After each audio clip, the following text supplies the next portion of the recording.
Hi అండి. Welcome to Ramya kitchen. ఇవాటి మన వీడియోలో వచ్చేసి టేస్టీగా పెరుగు కూర చూపించబోతున్నానండి. ఈ కూర కడుపుకు చల్లగా ఉంటుంది. అలాగే చపాతీలోకైనా, అన్నంలోకైనా కూడా చాలా బాగుంటుందండి.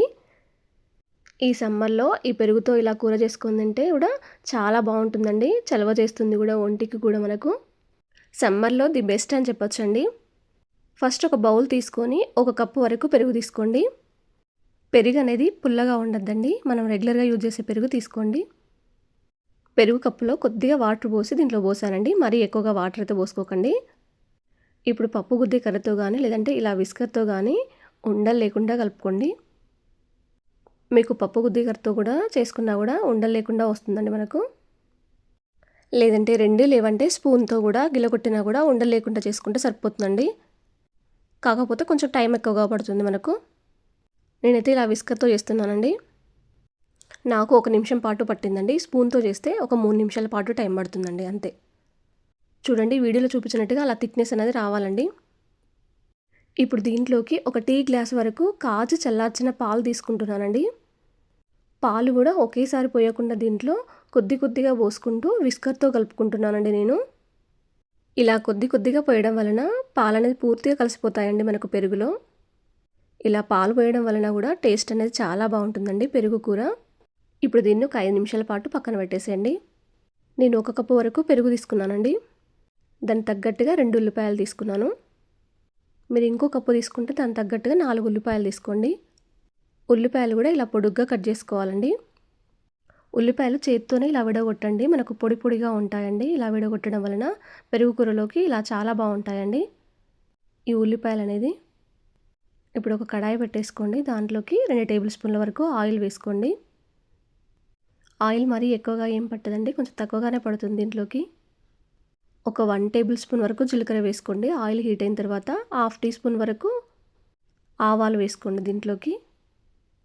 అలాగే ఒక 1 టేబుల్ స్పూన్ వరకు పచ్చిశనగపప్పు వేసుకోండి పోపులోనే. అలాగే చిన్న సైజు అల్లం ముక్క కూడా వేసుకోండి దంచి. కంపల్సరీగా దంచి వేసుకోవాలండి, కట్ చేసి వేసుకోకండి. అలాగే అల్లం అనేది కంపల్సరీ వేసుకోవాలి. పచ్చి వాసన పోయేంత వరకు కూడా వేయించుకోవాలండి. 2 పచ్చిమిర్చి కూడా చిన్నగా కట్ చేసుకొని వేసుకోండి. మీకు నచ్చితే అల్లం పచ్చిమిర్చి కూడా దంచి వేసుకోవచ్చండి పోపులోనే. ఇప్పుడు కట్ చేసిన ఉల్లిపాయలు కూడా దీంట్లో వేసేసి ఒకసారి లైట్గా కలిపేసుకోండి. ఉల్లిపాయలు వేసిన తర్వాత గ్యాస్ అనేది కంపల్సరీగా సిమ్లో పెట్టేసుకోండి. ఉల్లిపాయలు అనేది బాగా వేగొద్దండి మనకు. అలాగే 4 కరివేపాకు రెమ్మలు కూడా వేసుకోండి దీంట్లోనే. కరివేపాకు రెమ్మలు పోపులో వేగిన తర్వాత చివర్లో 2 ఎండుమిర్చి ఇలా చుంచి వేసుకోండి. మళ్ళీ ఒకసారి లైట్గా కలిపేసుకొని ఒక 1/4 టీ స్పూన్ పసుపు కూడా పోపులోనే వేసుకొని ఒకసారి అంతా కలిపేసుకోండి. చూడండి మనకి ఎక్కడ కూడా ఉల్లిపాయలు అనేది ఎక్కువ వేగట్లేదండి. అలాగే పోపు అనేది కూడా మాడిపోకుండా చూసుకోండి. అప్పుడే టేస్ట్ అనేది బాగుంటుందండి. ఒక 1 టేబుల్ స్పూన్ వరకు కారం వేసుకోండి. మరీ ఎక్కువగా వేసుకోకండి. ఉప్పు కూడా ఈ పోపులోనే ఒక 1 టేబుల్ స్పూన్ వరకు వేసుకోండి. ఇప్పుడు ఉప్పు కారం కలిసేలా ఒకసారి కలిపేసుకోండి బాగా. కారం వేసిన తర్వాత మాడిపోతుందండి అడుగు భాగం అనేది, చూసుకుంటూ కలిపేసుకోండి. మీకు వీడియోలో చూపిస్తున్నాను చూడండి. ఉల్లిపాయలు ఎక్కడా కూడా మనకు వేగలేదండి. అలా పచ్చిగా కర్రీలో తగులుతుంటే చాలా బాగుంటుందండి. ఇప్పుడు గ్యాస్ అనేది పూర్తిగా ఆఫ్ చేసేసి ఒక స్పూన్తో తీసుకొచ్చి దీంట్లో కలిపేసేయండి కొద్దిగా. ఫస్ట్ అయితే పోపు అనేది అదే వేడితో వేయొద్దండి, కొంచెం గోరువెచ్చగా అయిన తర్వాత వేయాలి దీంట్లో పెరుగులో. ఇప్పుడు పెరుగు మొత్తం అందులో వేసేసి పూర్తిగా కలిపేసుకోండి. ఇలా గిన్నెలో వేసి కలపడం వలన పోపు అనేది పూర్తిగా కలిసిపోతుందండి పెరుగులో మనకు. సేమ్ మళ్ళీ నేను కలుపుకున్న తర్వాత అదే గిన్నెలోకి వేసుకున్నానండి. ఉప్పు కరెక్ట్గా ఉందో లేదో చూసుకోండి ఒకసారి. నాకైతే ఉప్పు కరెక్ట్గా సరిపోయిందండి. మీకు తక్కువగా ఉంటే ఇప్పుడు వేసుకోవచ్చండి.